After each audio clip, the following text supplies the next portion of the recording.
estamos en el campus, no sé si todos las han podido ver, háganme alguna seña si les fue de utilidad, si les fueron claras,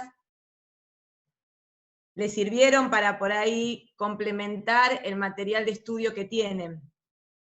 ¿Sí?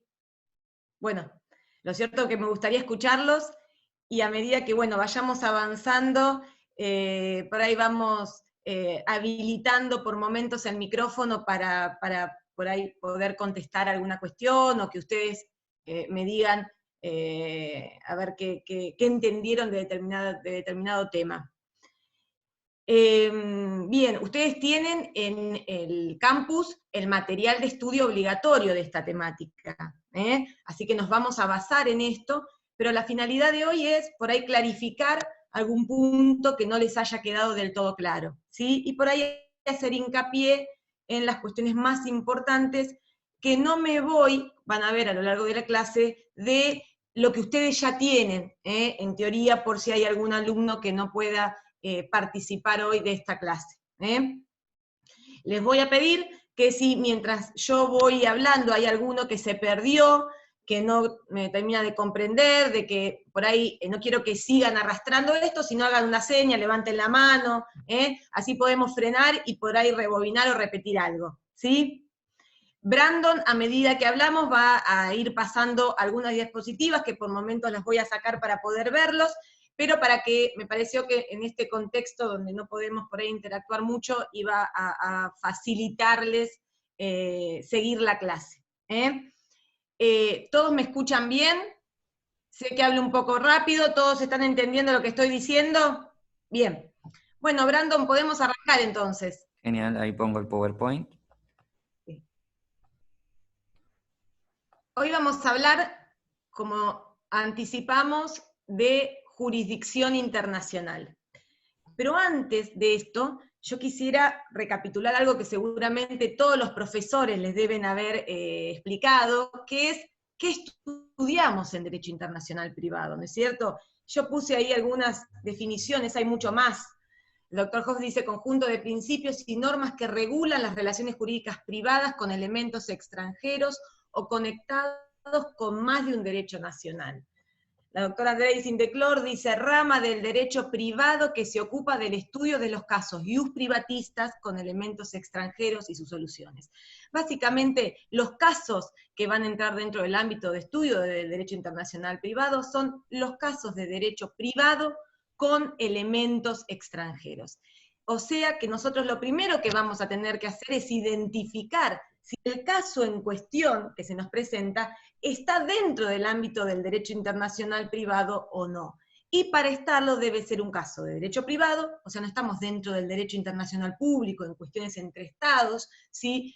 Pero tiene que tener algún elemento que conecte ese caso con más de un ordenamiento jurídico. Y esto puede estar puede estar dado por distintas circunstancias. Ya vimos por ahí por la distinta nacionalidad de las partes, el distinto domicilio, el distinto lugar de celebración del contrato y el de ejecución, el lugar de situación de los bienes. Bueno, puede haber distintas circunstancias en los casos en concreto que tornen ese caso en un caso con elementos extranjeros. ¿Sí? Entonces lo primero que nos tiene que quedar claro es qué es esto lo que estudiamos en Derecho Internacional Privado.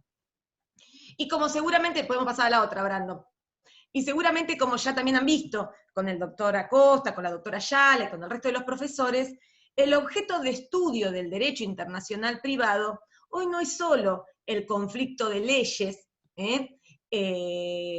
o sea, la determinación de cuál es el derecho aplicable ante un caso de derecho privado con elementos extranjeros, sino también hoy integra el objeto de estudio de esta rama del derecho la jurisdicción internacional, que es lo que vamos a analizar hoy, y lo relativo a el reconocimiento y ejecución de sentencias y laudos extranjeros, que es lo llamado cooperación procesal internacional. Bien, Brandon, ¿me estás siguiendo? Vamos a la diapositiva tercera. ¿De qué hablamos cuando hablamos de jurisdicción internacional? Básicamente la jurisdicción es la potestad, la facultad que tiene el Estado, ¿sí?, de decir y aplicar el derecho en un caso en concreto. ¿sí? Con la facultad de resolver ese caso en forma definitiva y obligatoria para las partes. No están pasando las diapositivas, ¿no? A ver. No sé si, Brandon, A ¿vos me mí sí me escuchás? aparece, pero ahí lo pongo de otra forma, a ver si de esa forma sí les aparece. ¿Ustedes están viendo las otras diapositivas? No. No, todos acá ponen, no. Paramos un cachito a ver si lo podemos resolver. En la prueba habían salido bien. Vamos a tener que pasarlo así, si le parece. Ahí lo tienen que ver todos. Yo quiero ir a la tercera ahora. Ahí, por ejemplo, ¿lo ven? ¿Sí? ¿Lo ven? Perfecto. Bueno, ahora entonces que ya sabemos qué casos vamos a estudiar en esta materia de Derecho Internacional Privado, ¿sí? Ya sabemos que el objeto de estudio de esta materia es el conflicto de leyes, la jurisdicción internacional y la cooperación procesal internacional.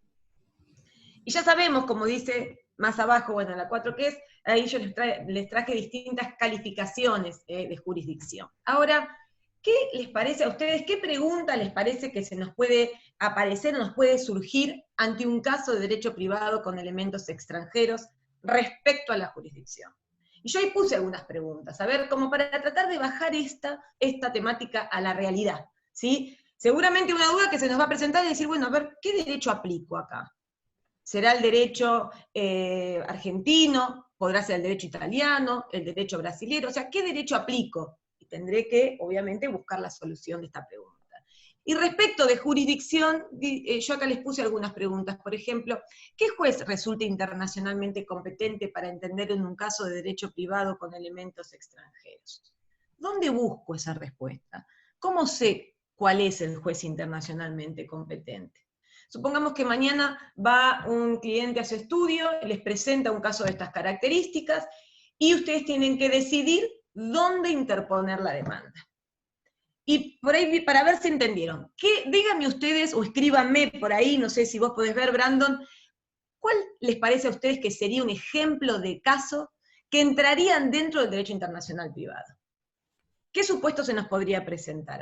A ver si entendimos. Sucesión me pone acá. Está bien, pero ¿cuál sería? Porque sucesión, divorcio, matrimonio, a ver, todas estas cuestiones también las tenemos en derecho interno. ¿Cuál sería un caso práctico que podría darse? A ver, nacionalidad me ponen.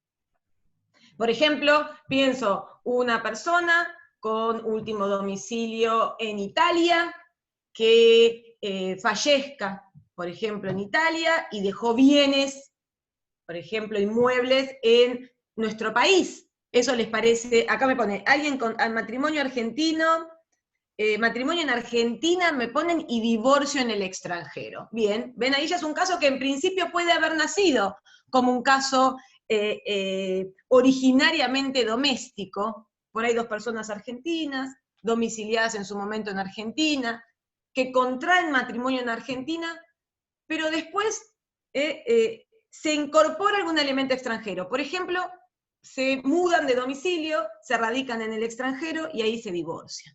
Bueno, esto es un caso que comenzó a internacionalizarse, podríamos decir. Ese es un ejemplo. ¿Qué otros ejemplos pusieron? A ver, muéstrenme. Dice, se casan en España y quieren divorciarse en Argentina. Dice un matrimonio celebrado en Argentina que se muda a España y se divorcian. ¿Puedo ver más yo? ¿Hay más, Brandon, para ver? Todos se han rumbeado por la cuestión matrimonial. Cambio de domicilio. Matrimonio de españoles en España, se mudan a Argentina y acá se divorcian. Fíjense, quieren adoptar en otro país. Nacional argentino muere en Suecia y deja bienes en España. Bueno, se dan cuenta que son cuestiones de derecho privados, pero que claramente vinculan, tienen algún elemento que lo vinculan con más de un ordenamiento jurídico. Dice, pedir alimentos cuando los padres viven en lugares diferentes.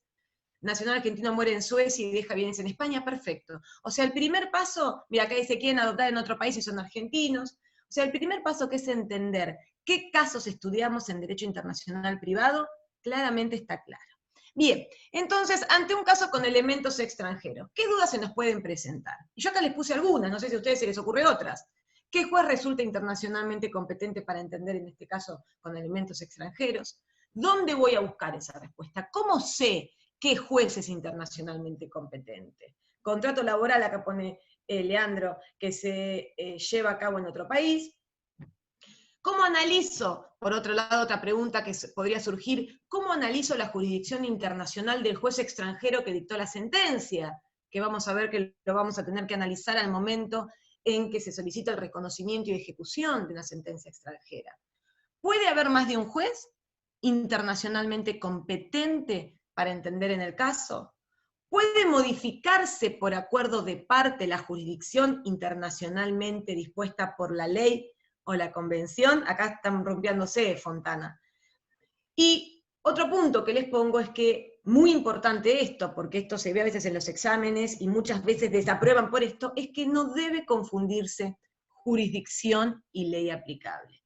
La jurisdicción y la ley aplicable son dos cuestiones distintas, que vamos a buscar responder en todos los casos de derecho internacional privado, pero no tenemos que confundirlas. Por eso tenemos que identificar claramente cuándo estamos ante una norma que trata de la ley aplicable y cuándo estamos ante una norma de derecho internacional privado. Y por el otro lado, uno puede imaginarse, bueno, yo creo que entonces acá el juez competente sería, por ejemplo, en el caso de la sucesión, el del último domicilio.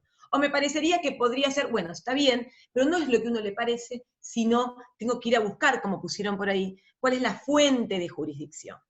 Entonces, pasemos a la 5, Brandon. ¿Dónde voy a buscar esta pregunta que hacíamos recién de cómo sé qué juez es internacionalmente competente para entender en un caso? Y acá avanzando un poquito con lo que vamos a hablar más adelante, esto se refiere a la jurisdicción directa, a tratar de responder qué juez debe entender en un caso en particular. Y hoy, que como habrán visto también, nosotros hemos tenido en el año 2015 un importante avance en la legislación de nuestro país en la materia, porque ahora contamos con todo un título del Código Civil y Comercial destinado a derecho internacional privado, cosa que antes no ocurría, y teníamos que buscar las normas de derecho internacional privado diseminadas por distintas partes del código y de leyes. El Código Civil y Comercial, en el artículo 2601, ahí lo tienen, dice fuentes de jurisdicción. Y fíjense, yo les pongo algunos artículos, esto que se los pongo no es porque los quiero aburrir, sino porque es necesario que ustedes se familiaricen con el texto y con la terminología que usamos en esta materia. Hay que tratar de ir siendo más técnicos y precisos en el modo en que nos expresamos. Entonces dice el artículo 2601 del Código Civil y Comercial: la jurisdicción internacional de los jueces argentinos, no mediando tratado internacional o tratados internacionales, y en audiencia, dice, hay una alumna que espera ser aceptada, me ponen ahí, Brandon. Perdón, vuelvo. Entonces dice, la jurisdicción internacional de los jueces argentinos, no mediando tratado internacional, y en ausencia de acuerdo de parte en materia disponibles para la prórroga de jurisdicción, se va a atribuir de conformidad a las normas del Código y a leyes especiales que le sean aplicables. Entonces, ¿qué me está diciendo el artículo 2601? Que ¿a dónde voy a buscar la respuesta de cuál es el juez internacionalmente competente? Voy a ver, en principio, voy a ir a ver si hay algún tratado internacional.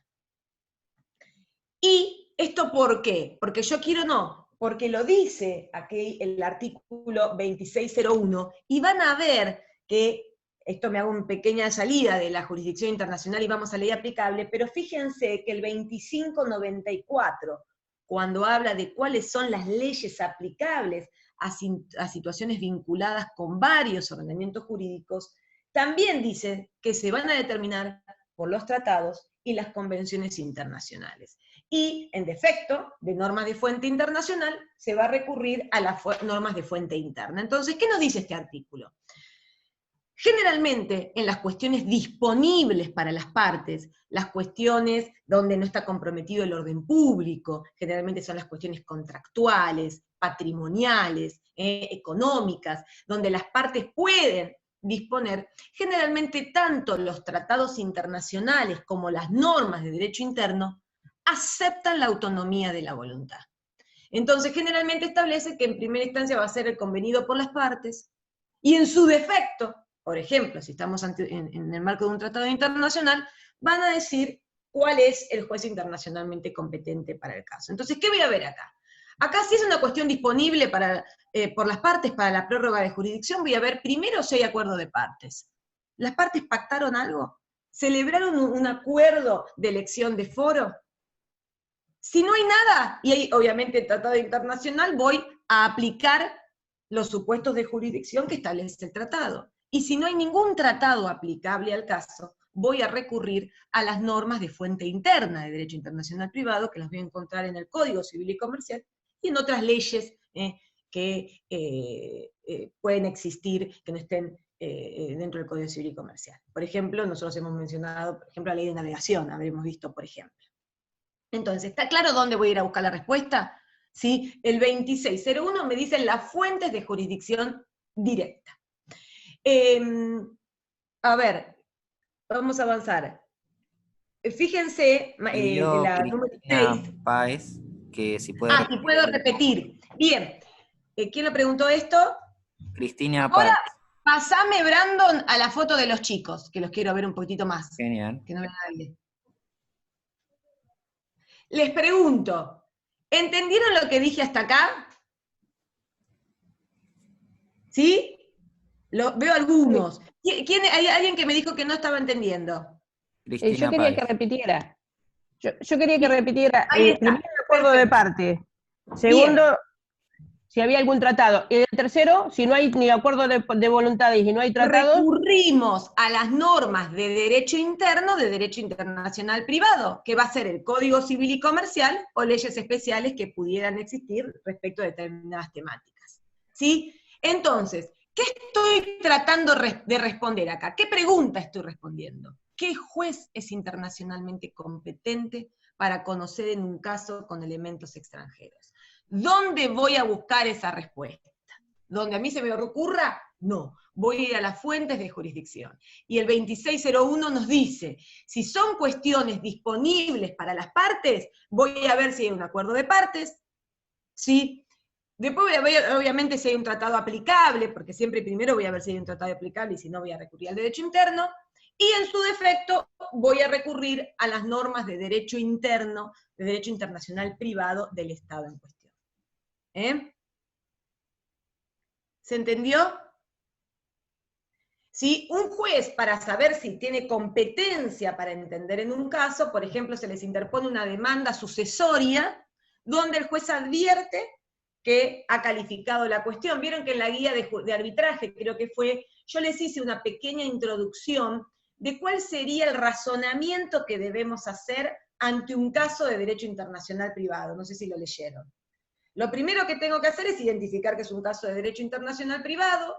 Después voy a intentar calificar de qué se trata, porque no es lo mismo que sea un caso sucesorio, que sea una cuestión contractual, que sea una cuestión matrimonial, porque las normas a las que voy a tener que recurrir son diferentes. Entonces, una vez que yo ya califiqué la cuestión, sé de qué se trata, y por ejemplo definí que es una cuestión sucesoria, voy a ver, bien, ¿hay algún tratado aplicable a este caso? Y acá voy a hacer otro paréntesis, que se los dije también en las clases anteriores, pero en las guías, pero es muy importante. El hecho de que exista un tratado internacional respecto de una determinada cuestión no quiere decir que se aplique a todos los casos, ¿no es cierto? Porque va a ser necesario que el caso en cuestión, que la situación jurídica a resolver, entre dentro del ámbito de aplicación de esa convención. Esto lo deben haber visto en derecho internacional público, ¿sí? Pero entonces, si yo por ahí identifico, mira, Acá tengo, por ejemplo, supongamos que sea una cuestión contractual, ¿no es cierto? A ver, yo acá me había separado, por ejemplo, el Protocolo de Buenos Aires sobre jurisdicción internacional en materia contractual. Yo digo, bueno, a ver, acá, ¿hay algún tratado que haya ratificado nuestro país en materia de jurisdicción internacional? Y pero digo, mira, acá hay un tratado, Protocolo de Buenos Aires. Ahora, ¿lo aplico siempre el protocolo? No, lo voy a aplicar solo si el caso que se me presenta entra dentro del ámbito de aplicación. Y en general, las convenciones internacionales o tratados, en sus primeros artículos, establecen su ámbito de aplicación. Por ejemplo, volviendo al Protocolo de Buenos Aires, que lo digo a título de ejemplo, no hace falta que ustedes, yo les fui mencionando algunos artículos de este protocolo. Un chico pide que lo acepten, me pone ahí Abril Tobías. Bien, entonces, si el caso en cuestión entra dentro... Les aviso, yo los acepto al instante, si están pidiendo porque no aparecen directamente acá. Ahí está. Entonces, ¿qué me dice el artículo 2601? Primero voy a ver si hay un tratado internacional. Si es una cuestión disponible por las partes, voy a identificar si hay algún acuerdo de partes. Si hay un acuerdo de partes, va a ser el juez competente el acordado, el que las partes hayan convenido.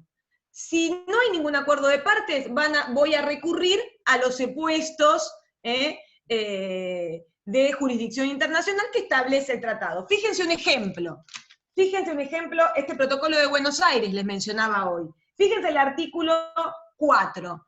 En los conflictos que surjan en los contratos internacionales en materia civil o comercial, serán competentes los tribunales del Estado parte a cuya jurisdicción los contratantes hayan acordado someterse. Entonces acá el propio tratado aplicable está reconociendo primero la autonomía de la voluntad, y dice, en cuestiones contractuales, que son generalmente, acá me dice el caso puede ser entre 3 países, 2 tienen ratificado un tratado y el restante no, allí no sé, después vamos a ver esto. Pero acá la propia convención me está diciendo, primero, en materia contractual veo si las partes acordaron algo. Y si las partes no acordaron nada, el propio tratado dice, el artículo 7, en ausencia de acuerdo, tiene jurisdicción internacional a elección del actor, y menciona el artículo 7 algunos supuestos. ¿Sí? Entonces, materia disponible, siempre yo primero voy a ver sea disponible o no, si hay un tratado internacional. Si hay un tratado internacional y es cuestión disponible, en la mayoría de los casos el propio tratado va a reconocer la autonomía de la voluntad. Entonces voy a ver primero si las partes acordaron algo. Si no acordaron algo, voy a aplicar los supuestos alternativos que prevé la convención. Y si no hay tratado aplicable, voy a recurrir a las normas de derecho interno. ¿Me siguieron hasta acá? ¿Sí?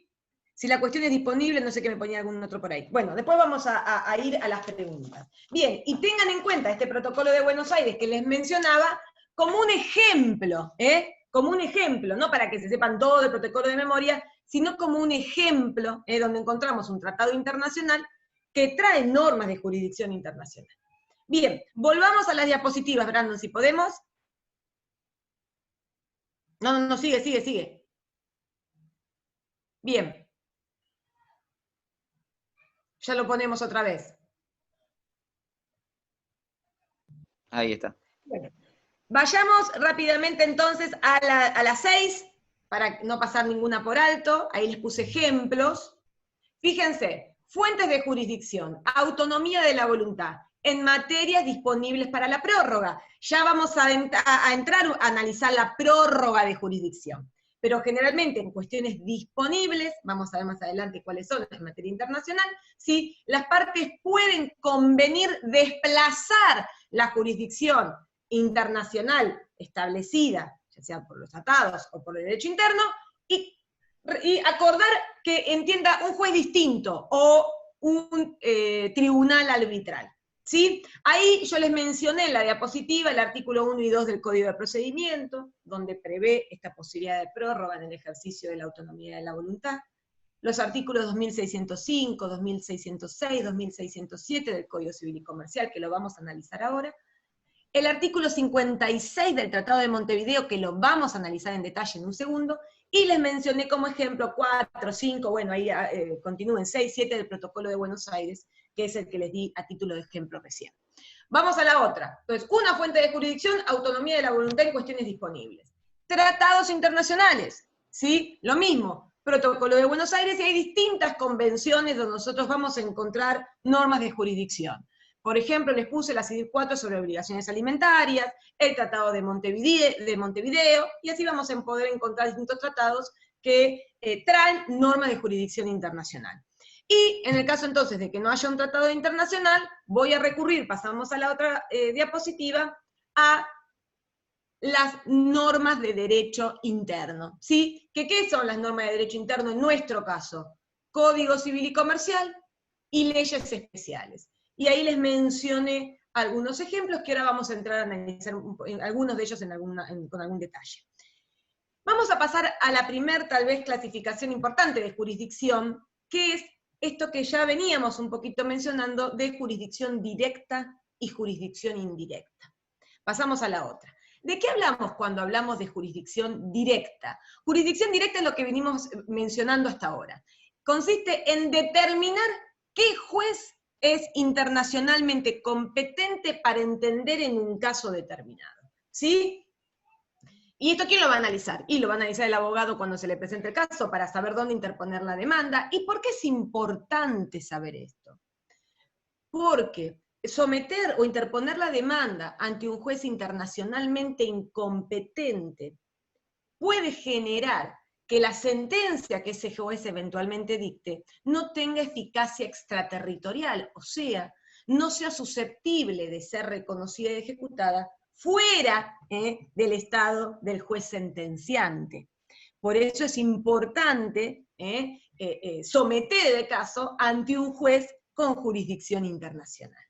Sin perjuicio de que, como vamos a ver más adelante, en algunos casos se ha apelado, valorando otros principios, a reconocer igualmente la sentencia si a pesar de no ser en principio un juez internacionalmente competente, por ejemplo, para el juez argentino, existía un contacto de jurisdicción razonable. Por ejemplo, Berens, que ya lo vamos a ver más adelante. Entonces, jurisdicción directa, buscamos responder qué juez es internacionalmente competente para entender en el caso. ¿Y quién va a tratar de responder esto? Identificarlo el abogado cuando se le presenta el caso, y el juez va a analizar esto al momento de asumir competencia para entrar a entender y resolver un caso en particular. ¿Sí? Juez, y acá voy a hacer una cuestión, o árbitro, porque recuerden que esto no se los dije al inicio, que cuando nosotros hablamos de jurisdicción internacional, lo entendemos comprensivo de la competencia judicial y también del arbitraje internacional. Bueno, entonces, jurisdicción directa, buscamos responder esta pregunta, determinar qué juez es internacionalmente competente, y para hacerlo recurriremos a las fuentes de jurisdicción. Vamos a la otra. ¿Me van siguiendo hasta acá? Por ahí soy muy reiterativa en algunos casos, pero es para que les quede a ustedes claro. Bueno, acá ya lo podemos pasar también, el Protocolo de Buenos Aires, acá mencionándole algunas fuentes de jurisdicción directa. Pasémoslo, Brandon, también. CIDIR 4 de las obligaciones alimentarias, acá también tenemos un tratado donde establece normas de jurisdicción internacional, como les mencioné con anterioridad. Y jurisdicción indirecta. ¿Qué es la jurisdicción indirecta? La jurisdicción indirecta podemos decir que es la jurisdicción internacional del juez que dictó la sentencia, analizada o examinada por el juez al que se le presenta el reconocimiento, la solicitud de reconocimiento y ejecución. ¿Por qué? Porque en el caso de que el juez o un juez ya haya intervenido en el caso y haya dictado una sentencia, en el caso de que esa sentencia no sea voluntariamente cumplida por el perdidoso, vamos a tener que recurrir a su reconocimiento y ejecución. ¿No es cierto? Que ya veremos luego, por ahí mañana avanzamos un poquito en esta distinción. Creo que la distinción reconocimiento y ejecución, por ahí ya la han visto un poquito con la doctora Fraschina, pero ya lo vamos a ver mañana cuando veamos puntualmente reconocimiento y ejecución de sentencias arbitrales. Pero ¿Qué implica entonces la jurisdicción indirecta? Es la jurisdicción internacional del juez que dictó la sentencia, analizada por el juez de otro Estado, al que se le pide su reconocimiento y ejecución. ¿Y por qué analizaremos esto? Porque vamos a ver que dentro de los requisitos para que una sentencia extranjera sea susceptible de ser reconocida y ejecutada en otro Estado, es necesario que emane de un juez internacionalmente competente. ¿Me entienden hasta acá? ¿Sí? Perfecto, perfecto. Bien, entonces, ¿qué criterios existen para determinar o para hacer este análisis de jurisdicción indirecta? ¿Por qué? Porque esto es importante también tener en cuenta. No todos los estados legislan del mismo modo. Y nosotros tampoco, un estado no puede exigirle al resto que legisle igual que lo hace él. Entonces, hay 3 criterios para analizar la jurisdicción indirecta del juez que dictó la sentencia, de acuerdo a las distintas legislaciones existentes, sí, y en su caso tratados. El primer criterio, vamos a ir al 13, a la otra diapositiva, es el que adopta nuestro Código Civil y Comercial, que es la regla nacional de competencia, o también conocida como criterio de la bilateralización de la norma directa nacional. ¿Qué significa esto? Que el juez al que se le solicita el reconocimiento y ejecución de una sentencia extranjera va a determinar y verificar si el juez extranjero que la dictó era internacionalmente competente para entender en el caso, de acuerdo a las normas de jurisdicción internacional del juez requerido, del juez al que se le pide ese reconocimiento y ejecución. En nuestro caso, ¿qué va a hacer el juez argentino? Va a decir, bueno, acá se me presenta una sentencia dictada por un juez alemán. Ese juez era internacionalmente competente para entender en este caso. ¿Qué va a hacer? Va a ver las leyes, las normas argentinas sobre jurisdicción internacional. ¿Sí? Entonces, fíjense el artículo 517, inciso primero del Código Civil y Comercial de la Nación, ¿sí? Donde específicamente consagra este principio. Fíjense, el juez requerido, ante el cual se solicita el reconocimiento y ejecución de una sentencia, analiza la jurisdicción internacional del juez extranjero que la dictó en base a las normas de jurisdicción internacional del ordenamiento jurídico del juez requerido. Vamos a la otra, a ver si... a la otra diapositiva, Brandon. Artículo 517 del Código de Procedimiento Civil y Comercial de la Nación. Fíjense lo que dice. Otra vez volvemos al principio. Dice, las sentencias de tribunales extranjeros tendrán fuerza ejecutoria, o sea, van a poder ser reconocidas y ejecutadas en nuestro país, primero en los términos de los tratados celebrados. Otra vez, primero vamos a ver si hay un tratado aplicable al caso. Y si no hay un tratado, van a ser ejecutables si cumplen con los requisitos que establece el 517. Y entre ellos, en el inciso primero, se consagra este criterio de la bilateralización de la norma nacional directa. ¿Qué dice? Que la sentencia con autoridad de cosa juzgada en el estado en que se pronunció, emane de tribunal competente según las normas argentinas de jurisdicción internacional. ¿Sí? Entonces, este primer criterio, o sea que la regla es que haya primero tratado. Sí. Acá voy a hacer un pato porque no quiero que se confundan. Para cualquier cuestión que tengamos que resolver en derecho internacional privado, sea resolver qué ley aplico, o sea resolver qué juez es internacionalmente competente, o si corresponde o no reconocer y ejecutar una sentencia extranjera, primero voy a ver si hay algún tratado que resuelva esa cuestión. ¿Y por qué voy a hacer eso? El artículo 75, inciso 22 de la Constitución Nacional, establece la supremacía de los tratados. El artículo 2601 me está diciendo que antes de ir al derecho interno, me fije si hay un tratado internacional en materia de jurisdicción. Y el artículo 2594 del Código Civil y Comercial me dice que a los fines de determinar el derecho aplicable en un caso de derecho internacional privado, primero vea si hay un tratado internacional. Y si no hay, voy a recurrir al derecho interno. ¿Sí? Entonces, esa regla que me ponía acá una chica en una pregunta, ¿la regla es que siempre voy al tratado? Sí, eso es una regla, pero no porque surja eso de la jurisdicción indirecta, sino porque ese es un principio que sí, siempre vamos a ver primero si hay un tratado internacional que regule la cuestión, y si no hay, tanto para determinar el derecho aplicable, la jurisdicción, como el reconocimiento y ejecución, iremos a las normas de derecho interno.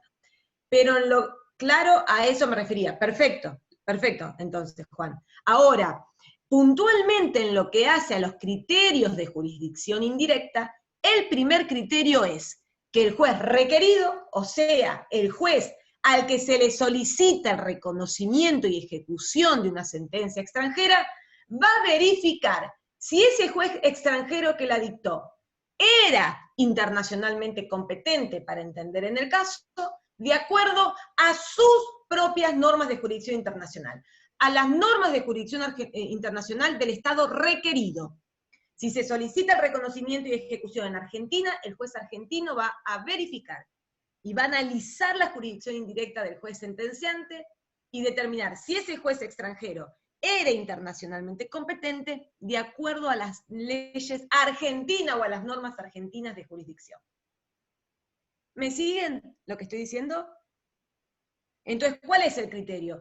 Sí, perfecto. El primer criterio es el de la bilateralización de las normas directas de jurisdicción, como lo poníamos en la diapositiva anterior. ¿Y qué significa? Significa esto, que el juez requerido va a ver sus normas de jurisdicción internacional para analizar la jurisdicción internacional del juez que entendió en el caso.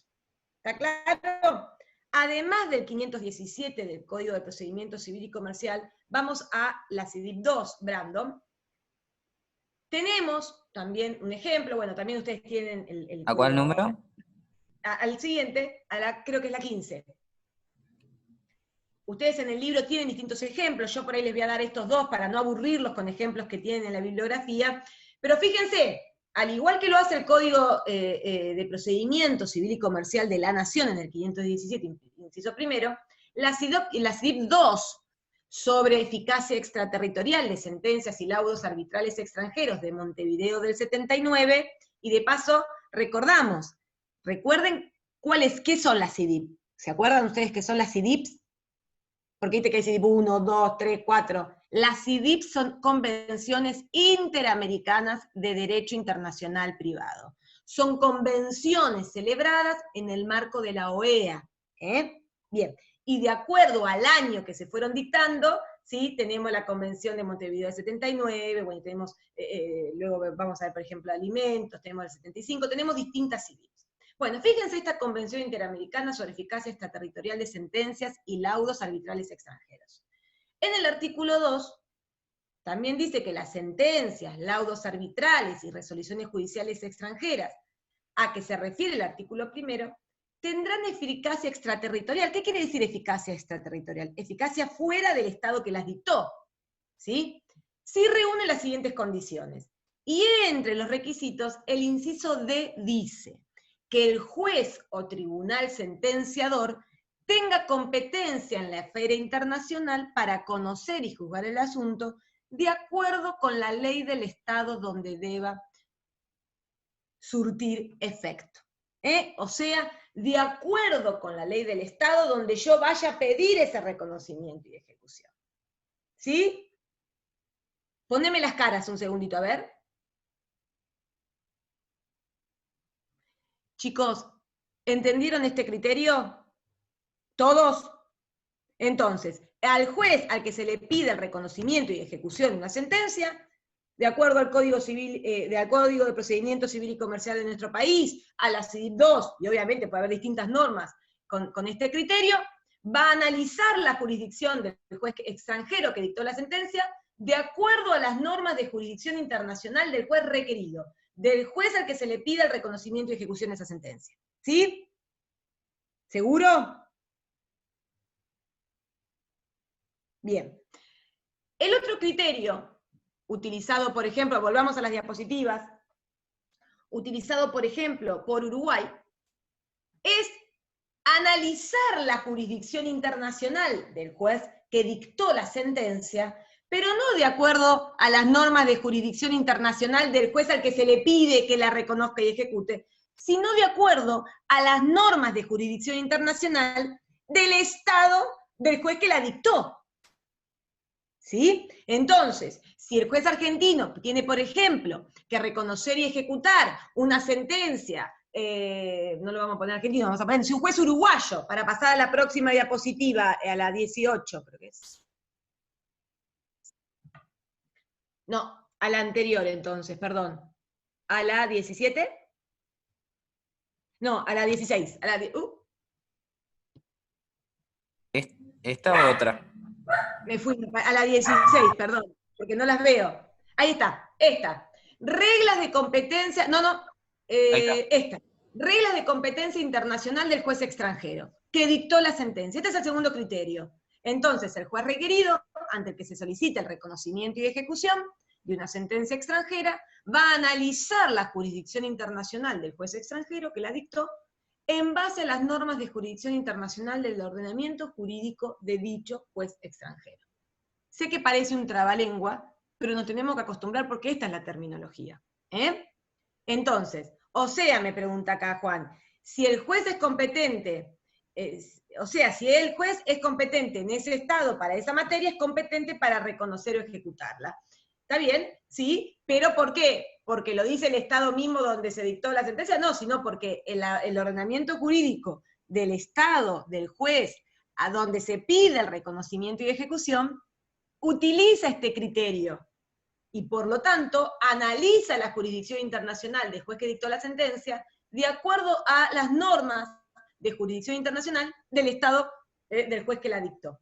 Fíjense, para un ejemplo, en la próxima diapositiva, la 17, que trae la normativa uruguaya, que adopta este criterio. Fíjense, las sentencias extranjeras tendrán eficacia en la República si reúne las siguientes condiciones, y el inciso 4 dice, que el tribunal sentenciante tenga jurisdicción en la esfera internacional para conocer en el asunto de acuerdo con su derecho, o sea, con el derecho del Estado del juez sentenciante, salvo, obviamente, que la materia fuera de jurisdicción exclusiva de los tribunales patrios, porque si obviamente la cuestión es que de jurisdicción exclusiva del Estado en el que se pide su reconocimiento y ejecución e intervino otro Estado, difícilmente pueda ser reconocida y ejecutada en el país que se arroga jurisdicción exclusiva. Por eso es muy importante que el juez que decida entender en un caso evalúe al momento de decidir declararse competente, donde eventualmente puede ser necesario que esa sentencia sea reconocida y ejecutada. Porque si sabe que eventualmente puede ser reconocida y ejecutada, por ejemplo, en Uruguay, y que Uruguay considera o se arroga jurisdicción exclusiva para entender en el asunto, vamos a saber entonces que difícilmente esa sentencia vaya a ser reconocida y ejecutada en Uruguay, porque para los jueces uruguayos ellos son los únicos competentes para entender en el asunto. ¿Sí?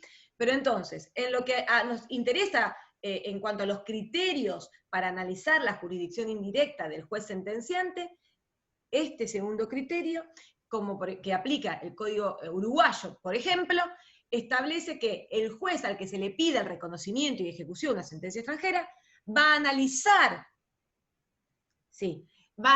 ahí está viendo una pregunta, ahora después vamos a ir a lo de Berens, va a analizar la jurisdicción internacional de ese juez de acuerdo a las normas de jurisdicción internacional del juez que dictó la sentencia, no de acuerdo a las normas de jurisdicción internacional del juez al que se le pide el reconocimiento y ejecución, como es el criterio de la bilateralización que utiliza Argentina.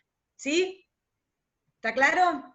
Y el tercer criterio para analizar la jurisdicción indirecta, o sea, este examen que hace el juez al que se le pide el reconocimiento y ejecución de una sentencia de la jurisdicción internacional del juez que la dictó, son las normas especiales de competencia. Vamos a, creo que es esta la 16 ahora.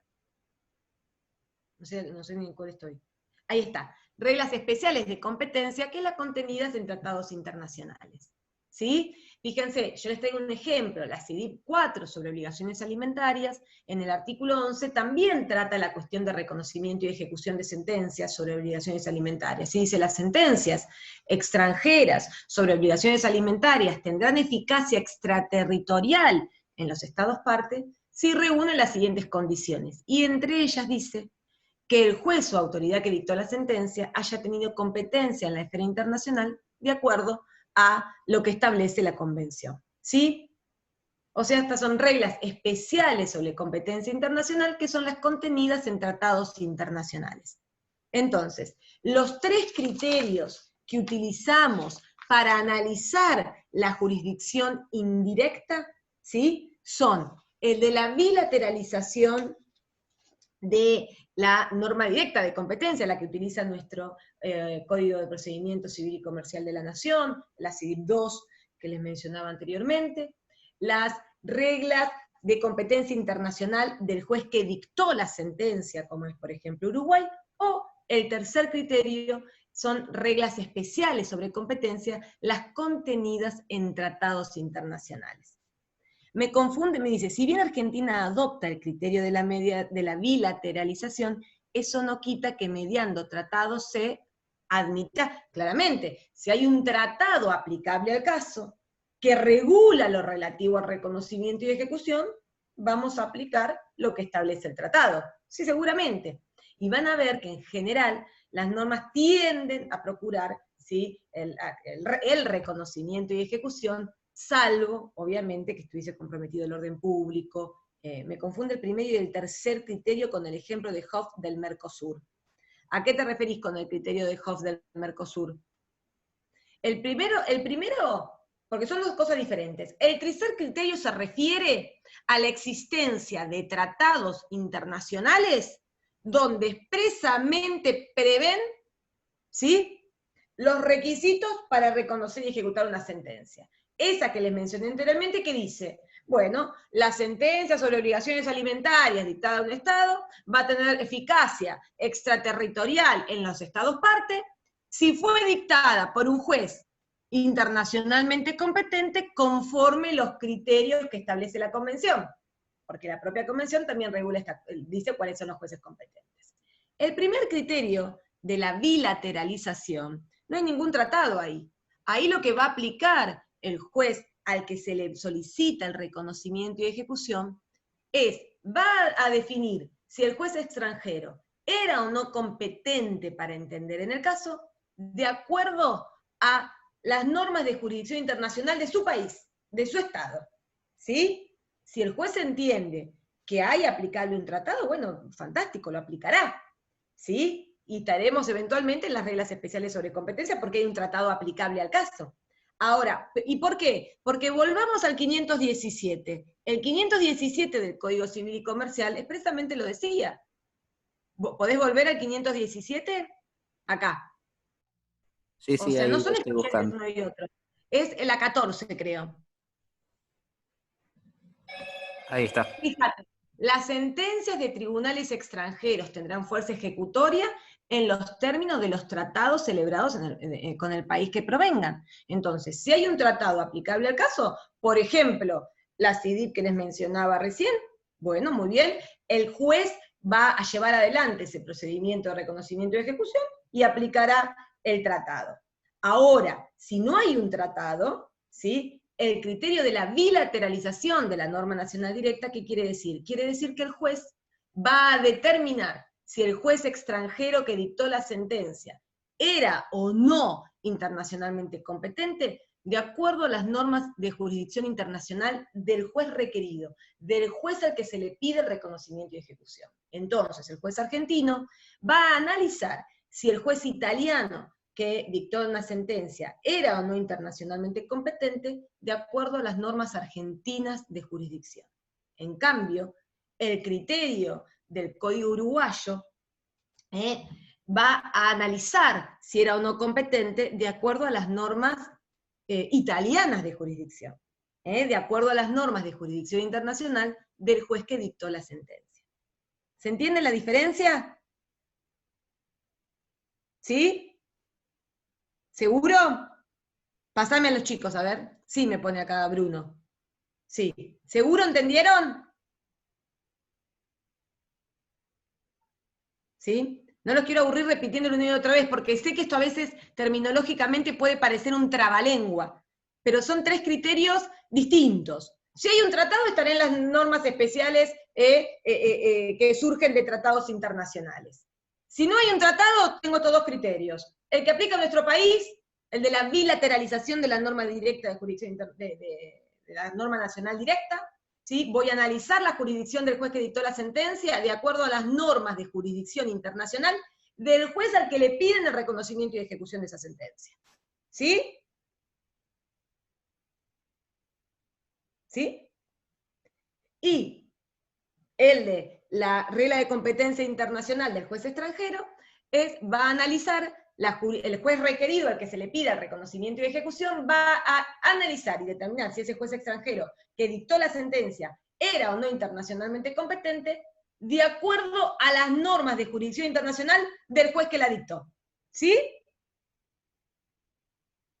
¿Qué me pone acá? Daniela. Y la segunda parte sería la de la bilateralización. ¿Qué me decís? Si la primera parte sería de los tratados internacionales y la segunda de la bilateralización del 517, perfecto, ¿sí? ¿Ah?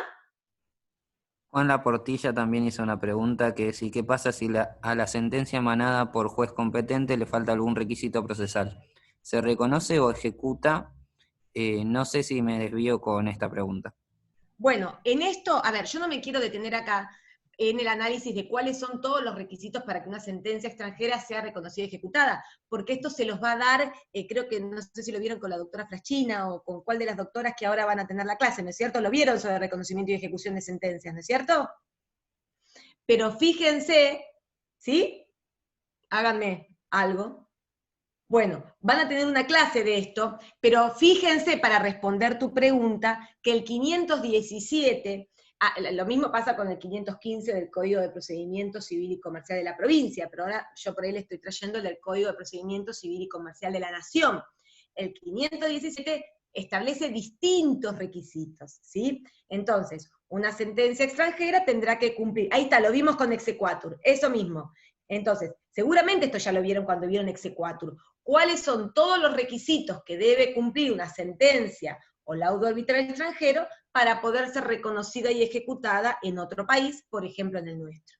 Mañana vamos a analizar puntualmente, junto con arbitraje internacional, lo relativo a reconocimiento y ejecución de laudos arbitrales extranjeros. Pero en cuanto a los restantes requisitos para el reconocimiento y ejecución de sentencias judiciales extranjeras, lean todos los incisos del 517 del Código de Procedimiento, y lean también, si quieren, el 515 del Código de Procedimiento de la provincia. Solo se reconocen sentencias condenatorias, no necesariamente. El tema es si basta con el reconocimiento, ¿sí? O si es necesario compeler su cumplimiento y por lo tanto hay que proceder a vías de ejecución. Por ejemplo, una sentencia de divorcio también puede ser eventualmente reconocida en nuestro país y ordenarse su inscripción en la partida de matrimonio que se hubiese celebrado en nuestro país. Por eso todo esto seguramente lo van a ver con mayor amplitud cuando vean puntualmente exequatur. ¿Sí? Bien, a lo que tiene que ver con los criterios para analizar la jurisdicción internacional indirecta. ¿Están claros cuáles son los tres?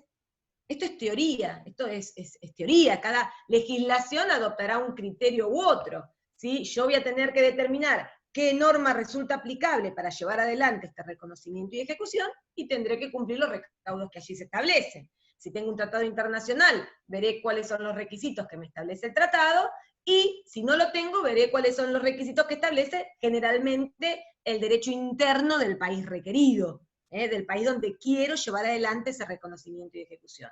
Y entre esos requisitos está el que esa sentencia emane de un juez internacionalmente competente. ¿Sí? Y lo que estamos tratando de responder es, bueno, fantástico, que sea internacionalmente competente. ¿Y qué criterios voy a aplicar para analizar esa competencia? El de la bilateralización, de acuerdo a las normas del juez requerido, el de las normas, las reglas extranjeras de jurisdicción internacional, como ocurre, por ejemplo, en Uruguay, o si tengo tratados internacionales aplicables a esta cuestión. ¿Está claro? ¿Sí?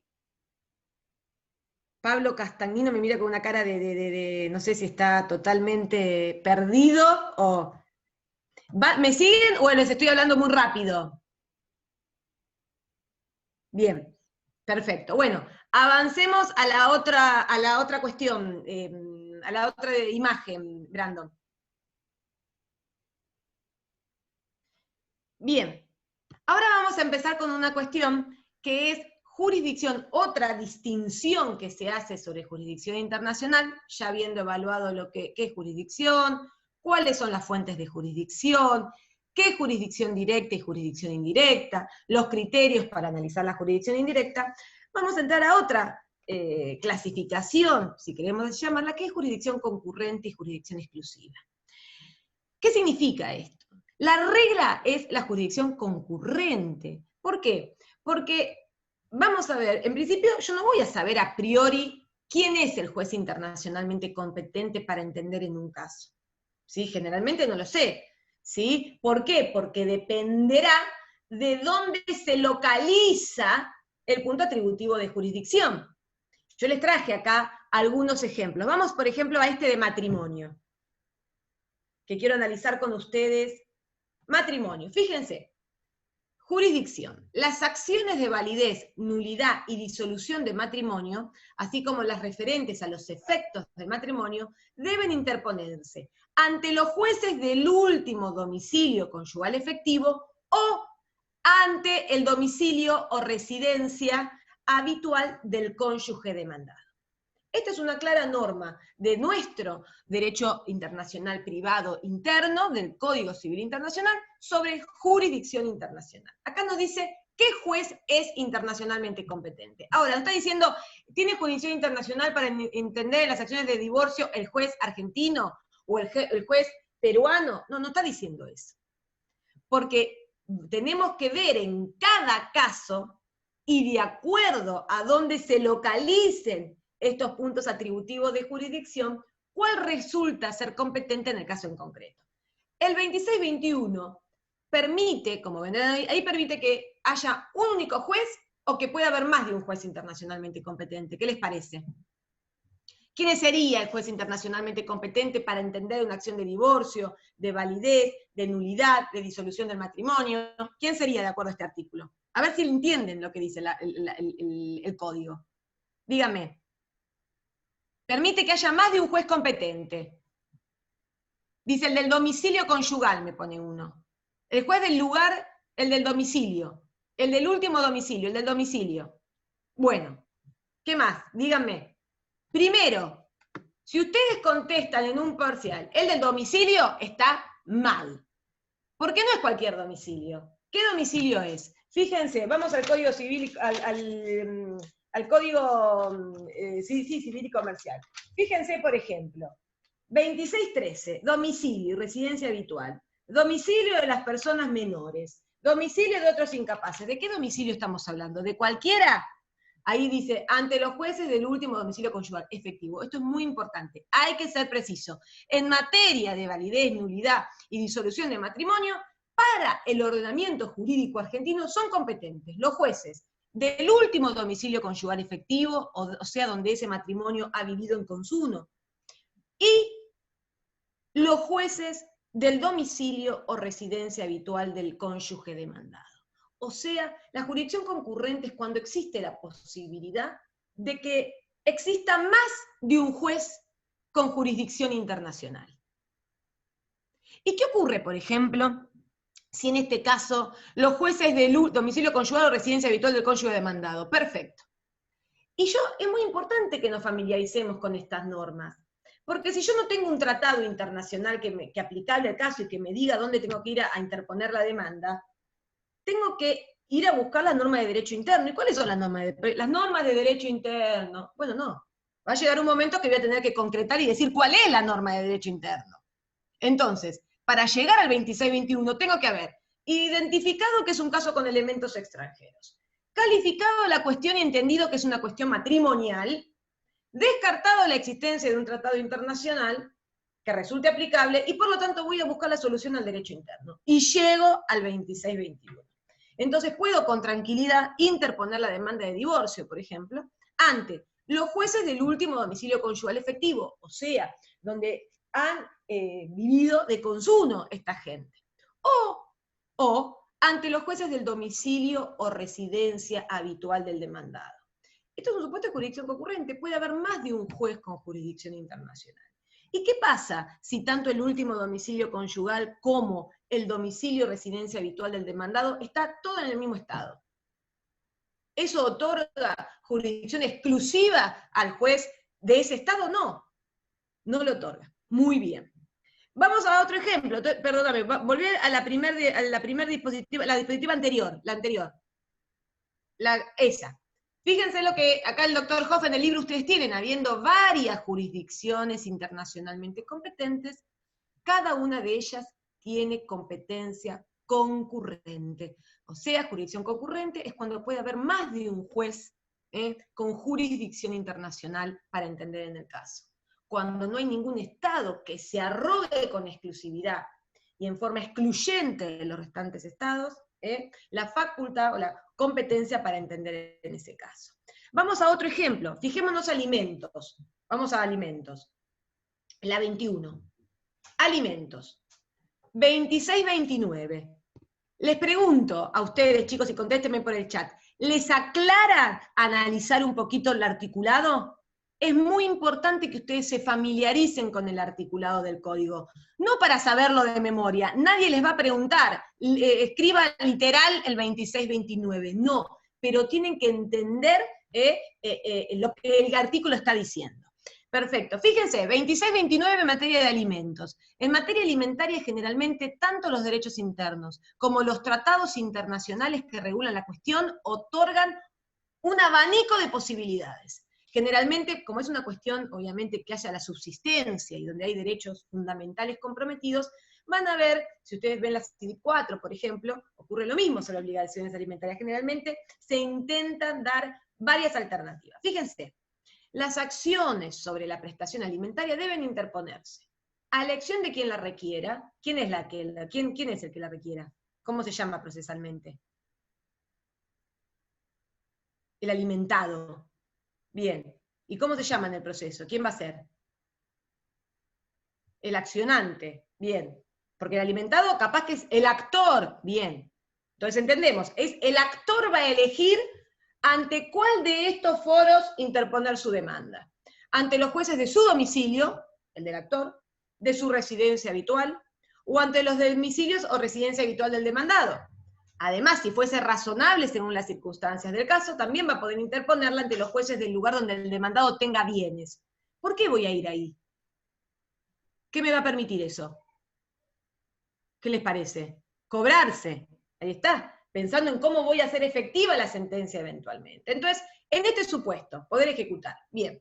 El primer párrafo nada más. ¿Qué tipo de jurisdicción le parece que es?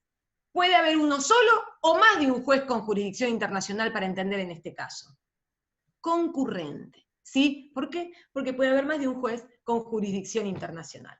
Vamos al otro, sucesión. Este parece que los voy a complicar un poquito. Vamos a contratos, vamos al contrato, al 23, para no tenerlos tanto. Vamos al 23. Fíjense, contratos. Contratos generalmente es una cuestión disponible para las partes, ¿no es cierto? Entonces, fíjese cómo arranca. No existiendo acuerdo válido de elección de foro, acá el derecho interno reconoce la autonomía de la voluntad. Si hay un acuerdo válido de elección de foro, vamos a ir ante el juez al que las partes acordaron prorrogar jurisdicción.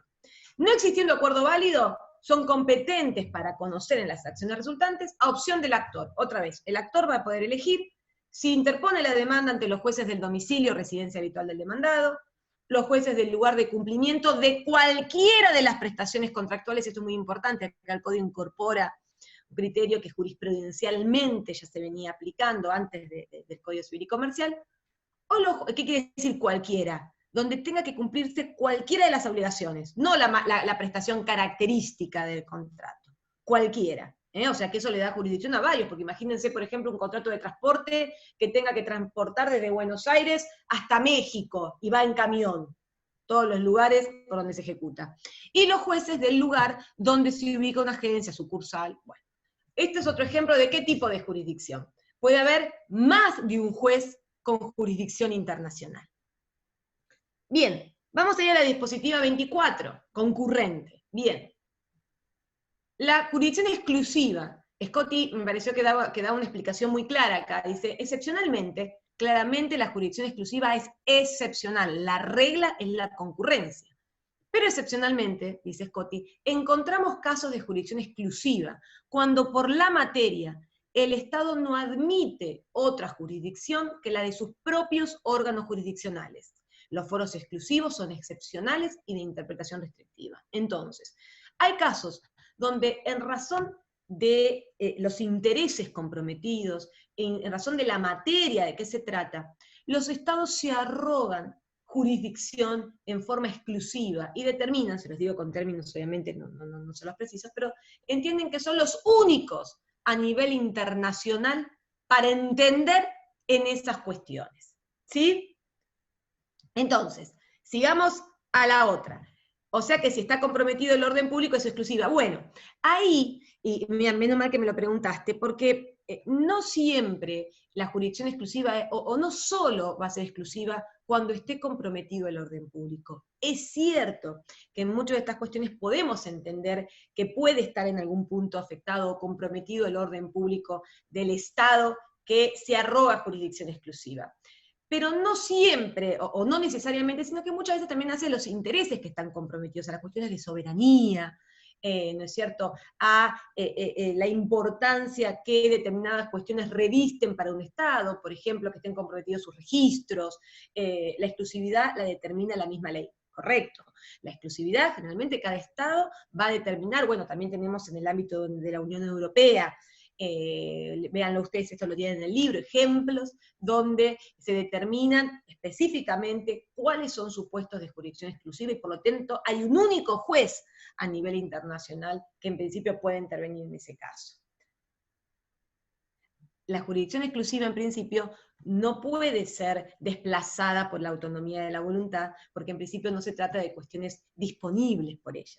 Fíjense, el 2609 establece por primera vez una enumeración no taxativa, porque como vimos vamos a encontrar otros ejemplos a lo largo de nuestro ordenamiento jurídico, de supuestos en los que Argentina se entiende que es, o se ha arrogado jurisdicción exclusiva. Dice, sin perjuicio de lo dispuesto en leyes especiales, los jueces argentinos son exclusivamente competentes para conocer en las siguientes causas. Y les vuelvo a repetir, ¿por qué esto es importante? Porque puede ocurrir que en el caso de estos supuestos, donde Argentina entiende que es exclusivamente competente para entender, hubiera intervenido un juez de otro Estado, y esa sentencia pretendiera ser reconocida y ejecutada en nuestro país, muy probablemente no vaya a ser reconocida y ejecutada. En el Estado que se arroga jurisdicción exclusiva, puede llegar a ser reconocida y ejecutada en otra. Entonces, fíjense los supuestos que enumera el artículo 2609. En materia de derechos reales sobre inmuebles situados en la República. Entonces, ¿por qué? ¿Qué está comprometido? Acá está comprometida la cuestión territorial, la soberanía del Estado. Entonces, en materia de derechos reales sobre inmuebles situados en Argentina, los jueces argentinos son exclusivamente competentes. Y yo acá no quiero confundirlos esto del orden público porque sé que ustedes en la bibliografía y demás generalmente se vincula la exclusividad con el orden público, por eso no le vamos a decir que está mal. Pero sepan que no solo es porque haya intereses fundamentales comprometidos en el caso, aunque en la mayoría de los casos sí podemos identificar. Fíjense, en materia de validez o nulidad de las inscripciones practicadas en registros públicos argentinos. O sea, acá hay registros públicos de nuestro país y por lo tanto la validez o nulidad de las inscripciones realizadas en los registros, también nuestro país se está arrogando jurisdicción exclusiva para entender en estas cuestiones. Habla también de materia de inscripciones o validez de patentes, marcas, diseños, dibujos y modelos industriales y demás derechos, sometidos a depósito o registro cuando el depósito o registro se haya solicitado o efectuado en la Argentina, lo mismo, ¿sí? Cuestiones registrales en registros de nuestro país. Pasemos a la otra. Fíjense el artículo 2606. En los supuestos que las partes hayan celebrado un acuerdo de elección de foro, en las cuestiones obviamente que son prorrogables y que son disponibles para las partes, el juez elegido por las partes tiene competencia exclusiva para entender en la cuestión, salvo que las propias partes hayan decidido expresamente lo contrario. Entonces, en principio, el acuerdo de elección de foro otorga... Acá me pone otro, perdón, la respuesta de exclusividad es cuando se encuentre comprometido el orden público. Bueno, yo no quiero decir, sí, está bien, porque además es como ustedes lo han visto. Lo que no quiero es que identifiquen necesariamente orden público con jurisdicción exclusiva. ¿Por qué?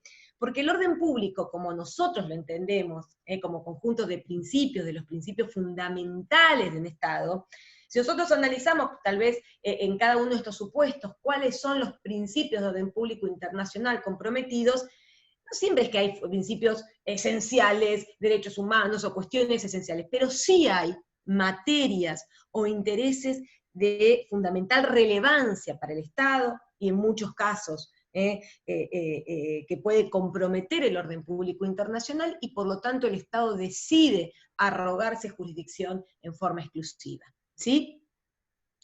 Entonces, acuerdo de elección de foro. Fíjense el 2635. Acá estamos en materia de adopción. ¿Sí? Dice, en caso de niños con domicilio en la República, los jueces argentinos son exclusivamente competentes para la declaración en situación de adoptabilidad, la decisión de guarda con fines de adopción y para el otorgamiento de una adopción. Entonces, en el supuesto de niños con domicilio en nuestro país, ¿sí? Nuestro país está arrogando jurisdicción exclusiva para entender en los distintos procesos que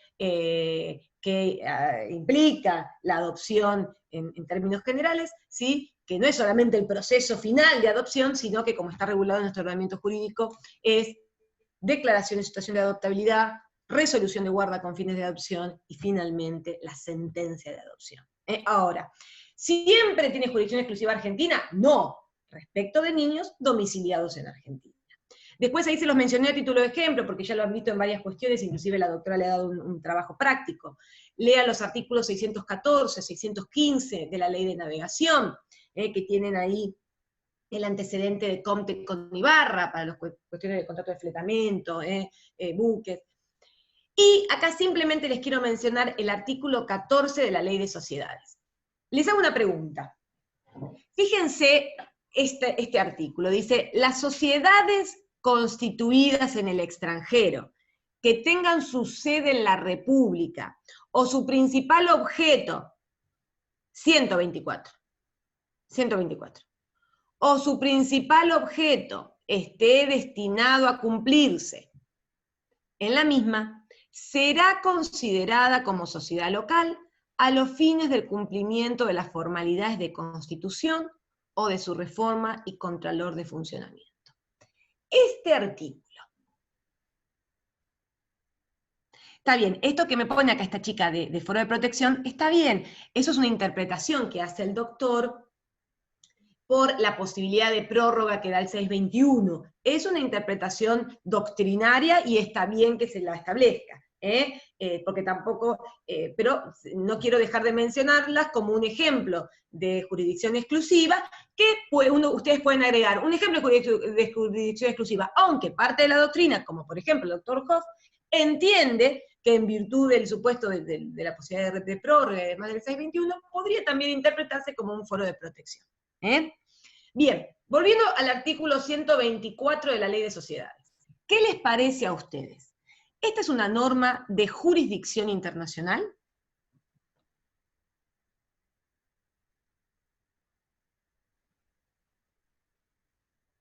Contéstenme, ¿eh? No, me pone Lorena. Sí, me dice Vanessa. ¿Quién más? ¿Qué les parece? Dice, la sociedad constituida en el extranjero, que tenga su sede en la República. Sí, me pone Cristina. Sí, Lucas. Es una norma de jurisdicción internacional acá, me están diciendo. Entonces, la sociedad constituida en el extranjero, o sea, se constituye en el extranjero, pero tiene su sede en nuestro país, o su principal objeto esté destinado a cumplirse en nuestro país, será considerada una sociedad local a los efectos de cumplimiento de las normas de constitución, contralor, funcionamiento y demás. Bien, refiere a la ley aplicable, me dice Dolores. Bien, esto es muy importante. Les hago otra pregunta, a ver. Ahora volvemos ahí. Pero fíjense, por ejemplo, este artículo que les voy a leer. No es norma de jurisdicción, me pone Bruno. Bien. Fíjense este artículo, ¿me escuchan bien? Pasame a los chicos, Brandon. Un segundito, a ver. Fíjense este artículo. Dice, la capacidad de las personas, ¿me escuchan bien? Bien. La capacidad de las personas para contraer matrimonio, la forma del acto, su existencia y validez, se rige por el derecho del lugar de la celebración. 26-22. Esa norma, ¿es una norma de jurisdicción o de ley aplicable?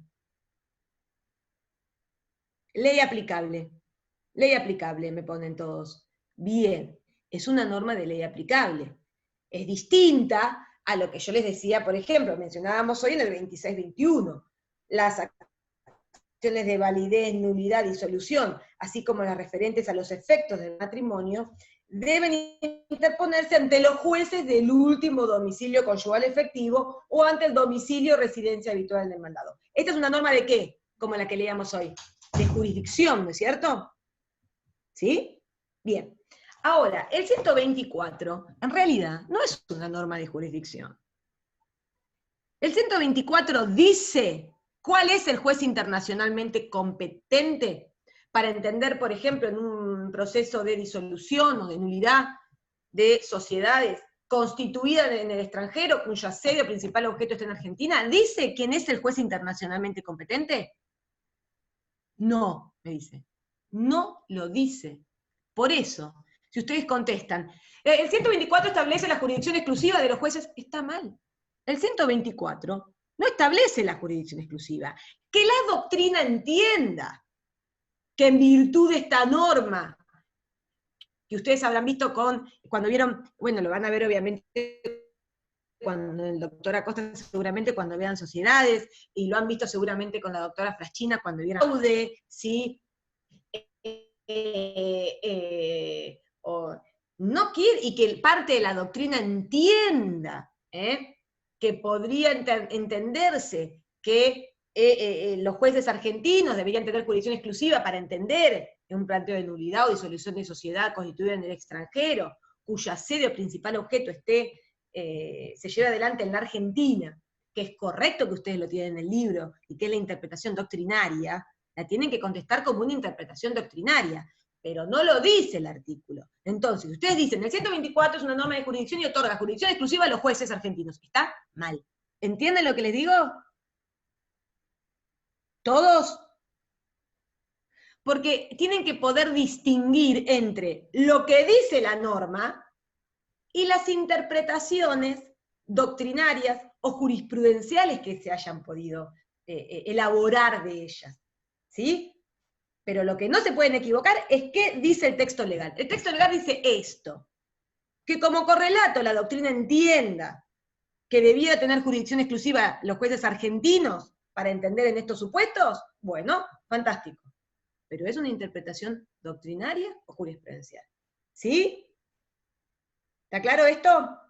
Entonces, Argentina prevé supuestos en los que se arroga jurisdicción con exclusividad y excluye la posibilidad que haya otro juez extranjero que entienda en esos casos. ¿En cuáles? En los que están enumerados en el artículo 2609, más estos artículos que le mencioné de adopción, 2635, pueden mencionar como ejemplo 614, 615 de la Ley de Navegación, ¿sí? Y si quieren traer como un supuesto en que la doctrina cree que también debe entenderse de jurisdicción exclusiva, o que otorgaría jurisdicción exclusiva, pueden mencionar el 124, pero no decir que el 124 otorga jurisdicción exclusiva. Bien, vamos a continuar con las diapositivas. Hasta acá, ¿me siguieron? ¿Me siguen? ¿Sí? Bien. Capaz todo esto ya lo saben porque han leído las guías, ¿sí? Pero no me quiero ir mucho más allá para que ustedes tengan el material de estudio, pero quiero que queden claras las cuestiones importantes. Espero que les sirva esto para clarificar más que para oscurecer. Bueno, volvemos a, sigamos, ¿a dónde estamos acá, Brandon? No sé ni por qué diapositiva estamos. Fíjate. Esta es la 26. 26, bueno, a ver, 27.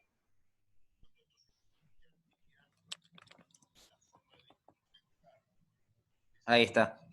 Bueno, ya entonces sabemos lo que es la jurisdicción concurrente, hay más de un juez que puede resultar o que puede tener jurisdicción internacional para entender en un caso, vimos algunos ejemplos en nuestro Código Civil y Comercial que otorgan jurisdicción concurrente, vamos a encontrar también ejemplos en tratados y demás, y la jurisdicción exclusiva es entonces cuando un Estado se arroga con exclusividad y exclusión de otros países la potestad de entender en determinadas cuestiones, esencialmente en virtud de la materia, por estar comprometidos intereses fundamentales o el orden público, como ustedes mencionaban. Bien, prórroga de jurisdicción.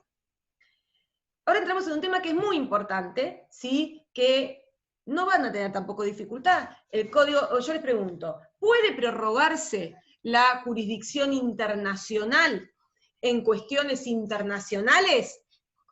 Sí. ¿Ustedes qué me van a contestar si les pregunto? ¿El ordenamiento jurídico argentino admite la prórroga de jurisdicción en cuestiones de derecho internacional privado? Sí. Ahora, ¿siempre todas las cuestiones pueden ser prorrogadas? ¿Todo puede prorrogarse? No. Bien. ¿Qué cuestiones? ¿Y qué implica prorrogar? Bueno, obviamente no va, esto ustedes ya lo han visto en otras materias, por eso no vamos desde el concepto, pero esto implica la posibilidad de que las partes, por acuerdo de partes, desplacen al juez internacionalmente competente, de acuerdo, ya sea a los tratados o al derecho interno aplicable, y pacten por un juez o árbitro distinto. ¿Argentina admite la prórroga de jurisdicción? Sí. ¿Por qué? Porque tenemos normas que sí lo habilitan. El artículo 1 del Código de Procedimiento Civil y Comercial de la Nación expresamente dice, bueno, la competencia atribuida a los tribunales nacionales es improrrogable, bueno, y dice, exceptúase la competencia territorial, o sea, en razón de territorio, en asuntos exclusivamente patrimoniales, que podrá ser prorrogada de conformidad de partes. O sea, dice, en principio es improrrogable la competencia. Ahora, la competencia territorial, por cuestiones exclusivamente patrimoniales, puede ser prorrogada por acuerdo de partes. Fíjense que son cuestiones disponibles, las cuestiones patrimoniales son esencialmente disponibles por las partes.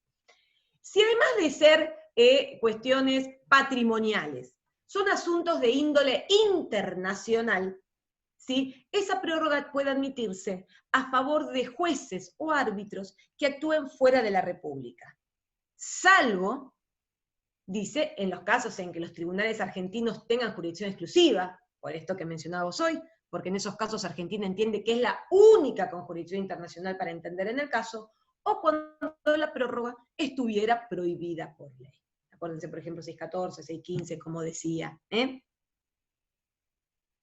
Leí que uno de los límites de la autonomía de la voluntad es el fraude a la ley. ¿Es correcto? Bueno, obviamente.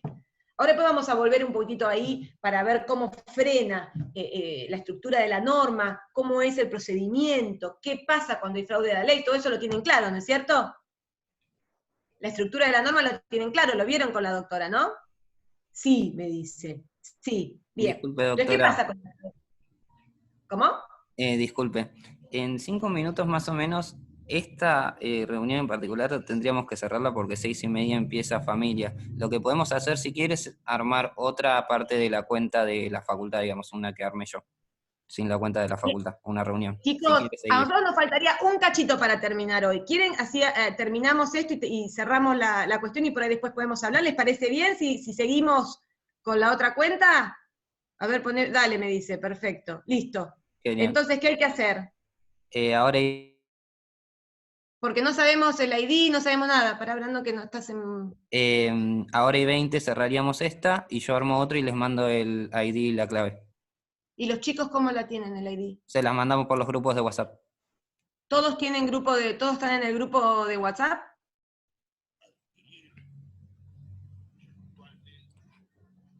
¿Qué dice? De última, si hay alguno que esté en el grupo de Facebook también, que lo pase para ahí, o se lo pasa a usted y usted lo publica. Hacé una cosa, armalo ahora, no sé bien cómo es esto yo, armalo y se los decimos acá por acá los chicos. En estos 5 Genial, minutos lo voy armando.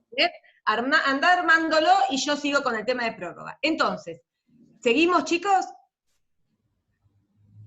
Bien, entonces, ¿qué dijimos? ¿Se puede prorrogar la jurisdicción en cuestiones de derecho internacional privado? Sí. El artículo 1 del Código de Procedimiento Civil y Comercial de la Nación admite la prórroga territorial de la jurisdicción en asuntos exclusivamente patrimoniales e internacionales que puede ser prorrogada a favor de jueces o árbitros que actúen fuera de la República, con dos limitaciones: que no sea jurisdicción exclusiva argentina o que la prórroga no estuviese prohibida por ley.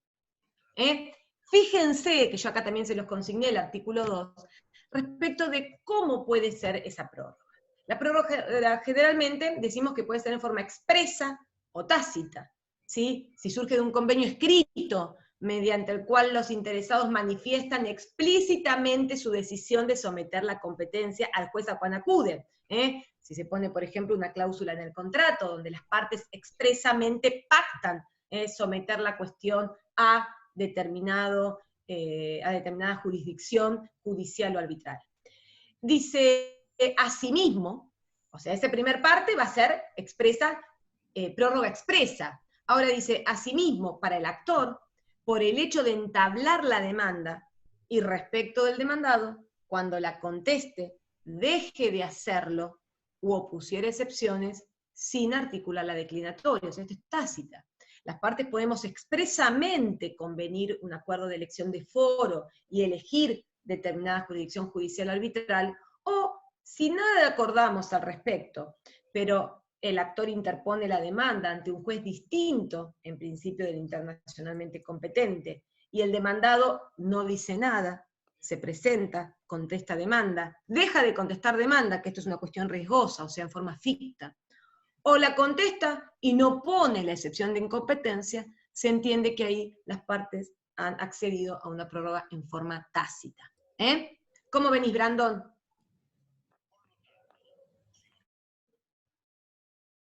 ¿Querés darnos el ID, digo, por si se llega a cortar de golpe? Sí, sí, ahí se los escribo en el chat. Bueno, y me lo pasás a mí por el mensaje. También, exactamente. Bien, entonces, seguimos a la diapositiva siguiente. Vos me decís cuándo cortamos. No nos queda mucho, chicos, es un cachito nada más. Pero aunque sea para terminar esto. Vamos a la diapositiva siguiente. Brandon, ¿podés? La 28 creo que sería. Bien. Fíjense el Código Civil y Comercial. Recién leíamos el Código de Procedimiento Civil y Comercial de la Nación. El Código Civil y Comercial, en materia, en el título de Derecho Internacional Privado, expresamente también regula el acuerdo de elección de foro. Fíjense el 2605. En materia patrimonial e internacional. Otra vez, le saca esa palabrita de exclusivamente patrimonial, como hacía el Código de Procedimiento Civil y Comercial de la Nación, y parte de la doctrina dice, bueno, entonces parecería ser que tal vez alguna cuestión dudosa o no exclusivamente patrimonial, tal vez también podría, bueno, no los quiero complicar tanto, porque sería una cuestión que hay que estar al caso en concreto, pero sepan que el artículo 2605 también habilita que en materia patrimonial e internacional las partes puedan pactar, prorrogar la jurisdicción en jueces o árbitros fuera de la República, salvo, otra vez, que los jueces argentinos tengan jurisdicción exclusiva o cuando la prórroga estuviera prohibida por ley.